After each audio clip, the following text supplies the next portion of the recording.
आणि पक्केवाले आपण चुना टाकत असताना जी गंमत केली सकाळी ते आपल्याला पूर्णपणे या ठिकाणी तो चुना काढला पाहिजे आणि परत एकदा रेषा टाकल्या पाहिजेत. गाड्या सुटल्या गट क्रमांक 33 सुटला आणि 33 चा रणसंग्राम चालू झाला. मराठवाडा केसरी तिसऱ्या पर्वातलं तिसरं एक भव्य आणि दिव्य मैदान आणि या मैदानात गट क्रमांक 33 मध्ये सुंदर अशी लढत चालू आहे आणि शेवटच्या क्षणाला कोणी बाजी मारली. निकाल गेला, कॅमेरात कैद झाला, मागून गाड्या आल्या, गाड्यावर लक्ष द्या. पुढे पण या ठिकाणी दोन्ही अँगलचा विचार घेतला जातो आणि मग निकाल दिला जातोय गट क्रमांक 33 चा. तत्पूर्वी झेंडा पंच गट क्रमांक 34 लावून घ्या.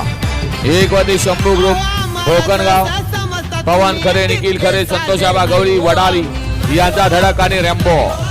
दोन वरती मसव महाराष्ट्र वाघोट मागा